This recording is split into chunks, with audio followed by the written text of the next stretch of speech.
Vishwavani TV కార్యక్రమం వీక్షిస్తున్న మీ అందరికీ క్రీస్తు కృపలో నా ప్రత్యేకమైన వందనాలు తెలియజేస్తున్నాను. ప్రభు మిమ్ములను మీ కుటుంబాలను బహుమెండిగా దీవించి ఆశీర్వదించును గాక. ఈ శ్రేష్టమైన సమయమందు దేవుని యొక్క మాటల్ని ధ్యానం చేద్దాం.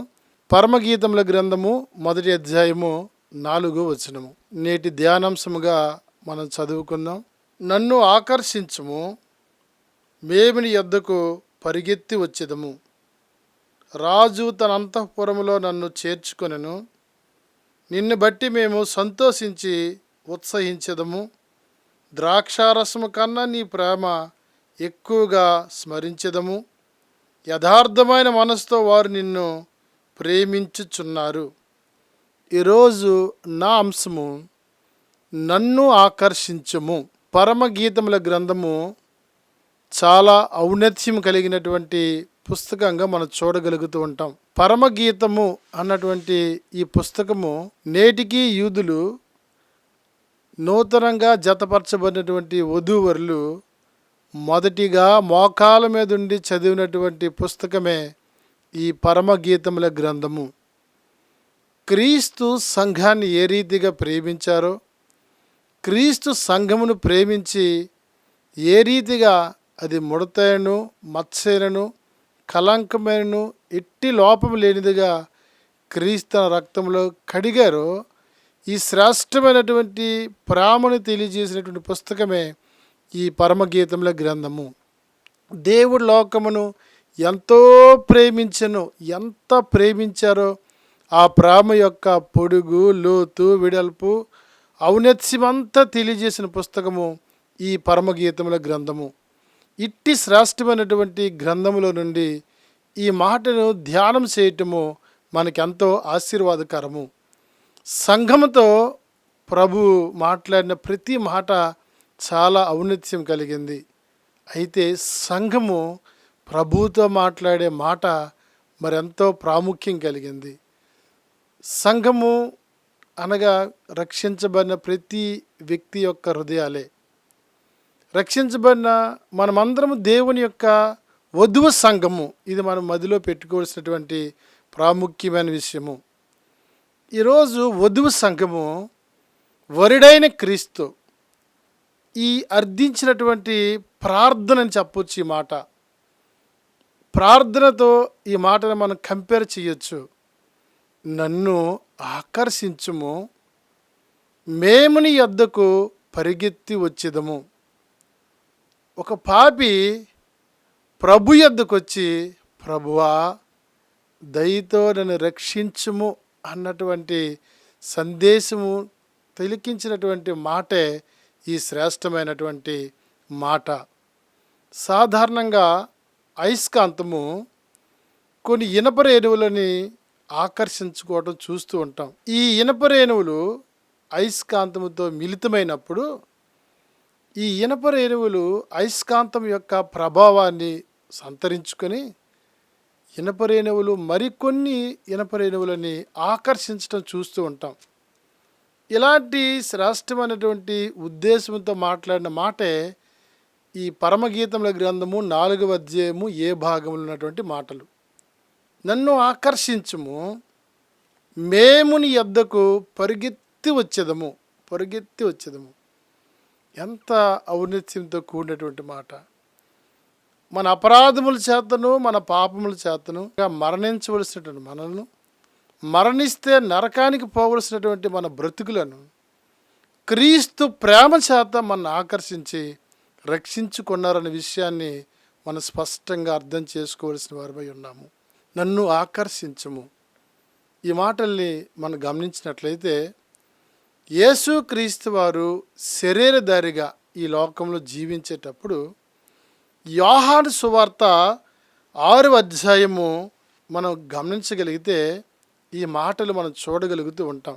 తండ్రి నాకు అనుగ్రహించిన వారందరూ నా యొద్దకు వత్తురు, నా యొద్దకు వచ్చి వానిని నేను ఎంత మాత్రము బయటికి త్రోసివేయను.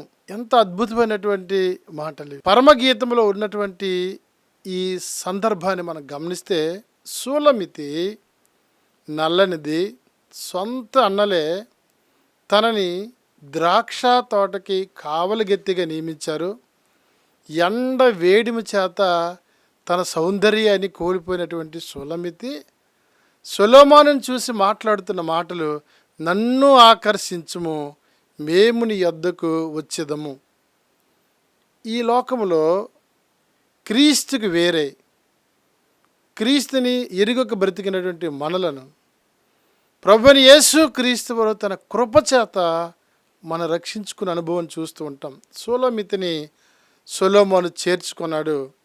తన రాణిగా తన నగరికి తీసుకుని వెళ్ళటం చూస్తూ ఉంటాం. పరమ సొలొమోనైన యేసు క్రీస్తుని వద్దకు మనం వచ్చి యేసు క్రీస్తు ప్రభు అని నోటితో ఒప్పుకొని హృదయంలో విశ్వసిస్తే మనం రక్షించబడతాము.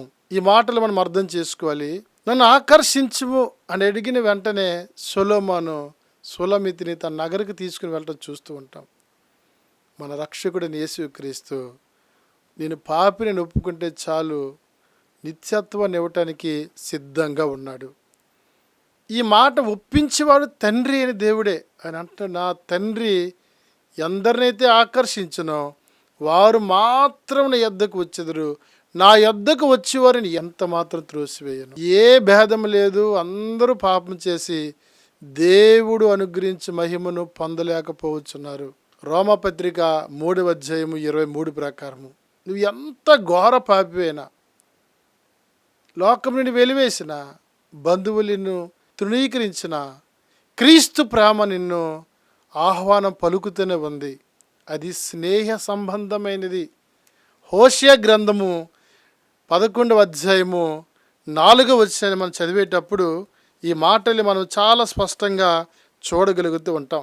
ఒకడు మనుషులతోనూ తోడుకొని పోవునట్లుగా స్నేహ సంబంధముతో బంధించి ఆకర్షించితిని. ప్రభు మనకు స్నేహితుడిగా ఉండాలని, తండ్రిగా ఉండాలని ప్రతినిత్యము తన చేతులు చాపి మనం పిలుస్తూ ఉన్నారు. ఎవరైతే యేసు క్రీస్తు ప్రభు అని నోటితో ఒప్పుకొని హృదయములు విశ్వసిస్తారో వారు రక్షణ పొందినవారు. అయితే దేవుడు గురుతరమైన బాధ్యతను మనకు అప్పగించారు అన్న సంగతిని ఈ మాటలు చూస్తూ ఉంటాం. నన్ను ఆకర్షించుము, మేము నీ యొద్దకు పరుగెత్తుకొని వచ్చేదము. మేము ఒక్కరు ఆకర్షించబడితే ఆ ఒక్కరు అనేకుల్ని ప్రభు దగ్గరికి త్వరపడి తీసుకుని రావాల్సినటువంటి బాధ్యతను కలిగి ఉన్నాము. ఈ మాటలు మనం ధ్యానిస్తున్నప్పుడు సులమితి అంటుంది, నన్ను ఆకర్షించుము, అనేకుల యొద్దకు పరుగెత్తుకుని వచ్చేదము.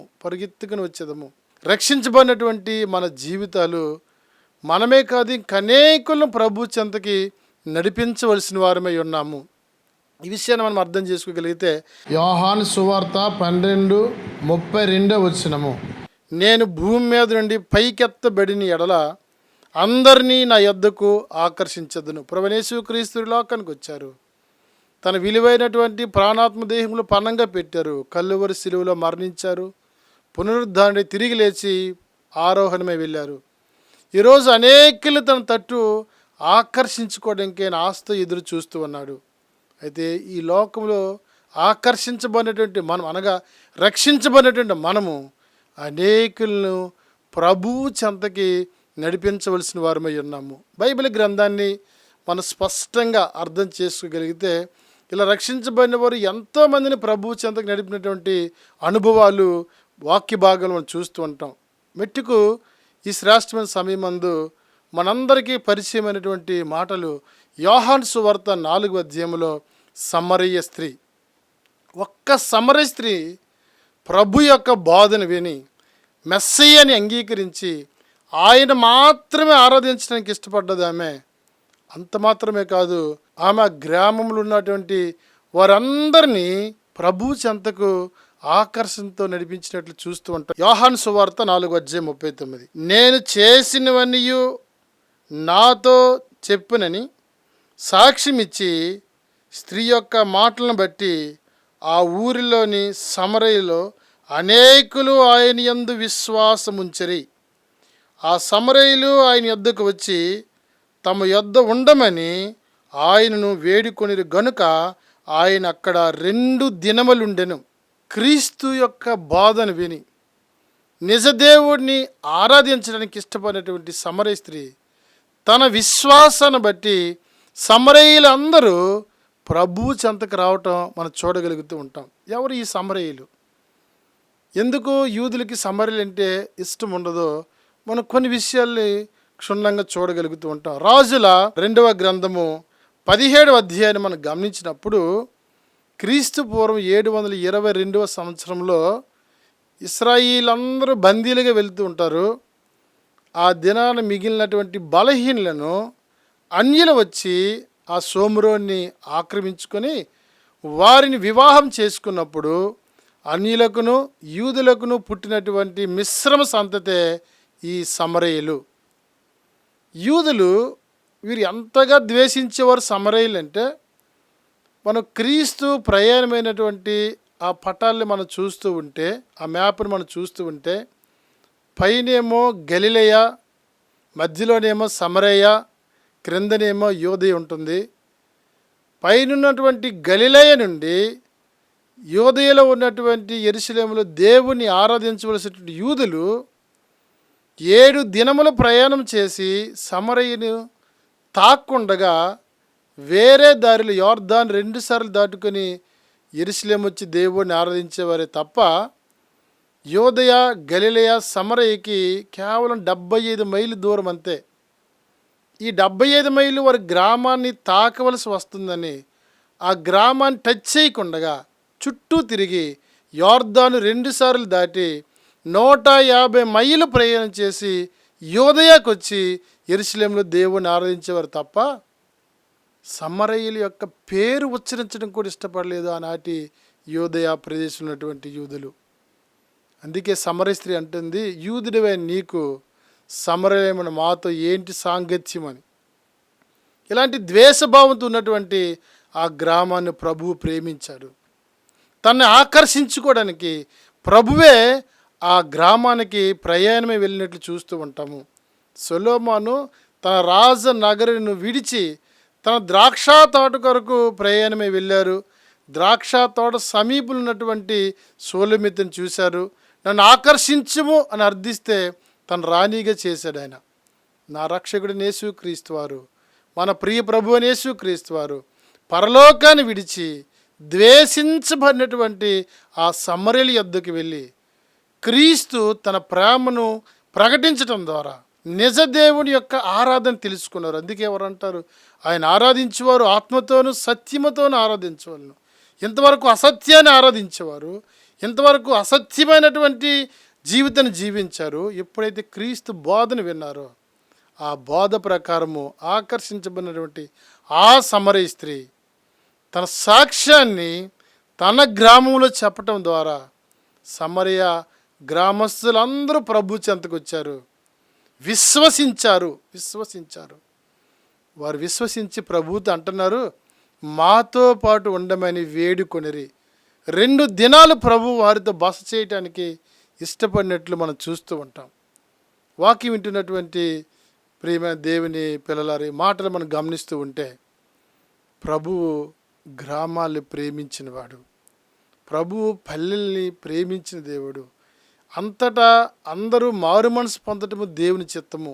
పల్లెలే కానివ్వండి, పట్టణాలే కానివ్వండి, ఈ లోకాన్నే ప్రేమించి ఈ లోకానికి శరీరధారికి వచ్చి తన విలువైన రక్తాన్ని చిందించి నిత్యత్వం ఇవ్వటానికి తన చేతులు చాపి అడుగుతున్నాడు ఆయన.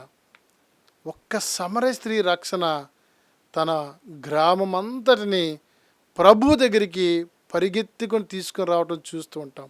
నన్ను ఆకర్షించము, మేము నీ యొద్దకు పరిగెత్తి వచ్చిదము. ఈరోజు రక్షించబడిన ప్రతి ఒక్కరి యొక్క బాధ్యత మన రక్షణ అనేకులకు సాక్షార్థమై ఉండాలి. మన సాక్ష్యము అనేకుల్ని ప్రభువు చెంతకి నడిపించేటట్లు ఉండాలి. ఇదివరకు మన గ్రామాన్ని చూసాం. ప్రారంభంలో ఒక వ్యక్తి యొక్క రక్షణ ఆ గ్రామ ప్రజలందరికీ ఆశీర్వాదమైంది. ఒకప్పుడు గాదెల లంక అన్నటువంటి గ్రామం ఈరోజు అబ్రహాము నగరగా మార్చబడ్డది. ఒక వ్యక్తి రక్షణ ఆ ఊరు పేరునే మార్చగలిగింది. విశ్వాని మిషనరీ పరిచర్య ద్వారా, సేవకుని యొక్క ప్రయాస ద్వారా ఒకప్పుడు గాదెల లంక అన్నటువంటి గ్రామము ఈరోజు అబ్రహాము నగరుగా మార్చబడ్డది. గ్రామ ప్రజలందరూ నిజదేవుడైనటువంటి యేసుక్రీస్తును ఆత్మతోనూ సత్యముతోనూ ఆరాధించగలుగుతున్నారు. కారణం విశ్వాని మిషనరీ ప్రయాణము, తన ప్రయాస, తన పిలుపుకు తగ్గట్టుగా పరిచర్య చేయటం ద్వారా గ్రామాలే ప్రభు చెంతకి రావటానికి సాధనలు అవుతున్నాయి. ఒక్క సమర స్త్రీ యొక్క రక్షణ గ్రామాన్ని మార్చగలిగినప్పుడు నన్ను ఆకర్షించము, మేము పరిగెత్తుకుని వచ్చేదము. ఈరోజు విశ్వాని పరిచర్య ద్వారా ఎన్నో గ్రామాలకి క్రీస్తు ప్రేమ సువార్తని మేము ప్రకటిస్తున్నప్పుడు ఈరోజు గ్రామాలే ప్రభు చెంతకి రావటానికి దేవుడు ఎంతగానో సహాయం చేస్తూ ఉన్నారు. కారణం మీ అందరి యొక్క ప్రార్థన, మీ అవసరతలు మానుకొని మీరు మిషనరీని పోషించడానికి తీర్మానం చేసుకొని ప్రతి నెల మీరు చేస్తున్న సహాయాన్ని బట్టే ఈరోజు ఎన్నో గ్రామాలు ప్రభు చెంతకి సంపూర్ణంగా రావటానికే సాధనలు అవుతున్నాయి. ఈ సౌర కన్విక్షన్ జరుగుతున్నప్పుడు మనం చూస్తూ ఉంటాం, కొన్ని వేల మంది వచ్చి ప్రభువుని ఆరాధించడం చూస్తూ ఉంటాం. ఒకప్పుడు జాతరగా జరిగేవి, ఈరోజు మహాసభలుగాను కొన్ని వేల మందికి ఆశీర్వాదకరంగా ఉండటానికి విశ్వాని మిషనరీ యొక్క పరిచర్య, తెగువ, త్యాగమని ప్రభు పేరట నేను మీకు తెలియజేస్తూ ఉన్నాను. ఈ శ్రేష్టమైన సమయమందు సూలమితి లాంటి హృదయ భారాన్ని కలిగి రక్షించబడిన ప్రతి ఒక్కరము ఇలాంటి అనుభవాన్ని కలిగి ఉంటే సువార్త అందని గ్రామాలు ఎన్నో ఉన్నాయి. ప్రభు చెంతకి నడిపించడానికి మేము సిద్ధంగా ఉన్నాం. మా కొరకు ప్రార్థించండి. మీరు ఆ గ్రామాలని సందర్శించండి, ఆ గ్రామం కొరకు ప్రార్థన చేయండి. ఆ గ్రామాలు మీరు దత్తత చేసుకొని ఈ శ్రేష్టమైన పరిచర్యలో మీ వంతు భాగస్వాములు అవ్వాలనేదే దేవుని చిత్తము. నన్ను ఆకర్షించము, మేము నీ యొద్దకు పరిగెత్తుకుని వచ్చేదము. కాబట్టి సూలమితికి ఉన్నటువంటి అనగా సంఘానికి ఉన్న భారం ఏంటి మనం చూసాము. రక్షించబడిన మనము అనేకులు ప్రభు చెంతకి నడిపించవలసినటువంటి బాధ్యత మనం ముందు కొనసాగుదాం. అనేకులు ప్రభు చెంతకు నడిపించి ఆశీర్వాదానికి వారసులు మట్టి కృప పరిశుద్ధాత్మ దేవుడు మనకు ధారాళంగా దయచేయను గాక. ఆమేన్. పరిశుద్ధుడైన తండ్రి, జీవం కలిగిన యేసు నీకు వందనాలు. నన్ను ఆకర్షించము, అనేకుల యొద్దకు పరిగెత్తుకుని వచ్చేదరు. రక్షించబడిన వ్యక్తి యొక్క బాధ్యతను మేము చూడగలిగాం. మేము అనేకుల యొద్దకు నడిపించే సాధనాలుగా మమ్మల్ని, మా కుటుంబాన్ని వాడుకోమని, మీరు మహిం పొందుకోమని, నేను విశ్వాని టీవీ కార్యక్రమం వీక్షిస్తున్న ప్రతి కుటుంబాన్ని ఇలాంటి భారంతో నింపి మీరు మహిం పొందుకోమని యేసు నామములో ప్రార్థన చేయుచున్నాం తండ్రి. ఆమేన్. పరమ తండ్రి అయిన మన దేవుని ప్రేమయు, ఆయన కుమారుడు మన ప్రభువైన యేసుక్రీస్తు కృపయు, పరిశుద్ధాత్మ అన్యోన్య సహవాసము, సమాధానము సదాకాలం ఈ కుటుంబాలకు తోడై ఉండి సంరక్షించి కాపాడును గాక. ఆమేన్.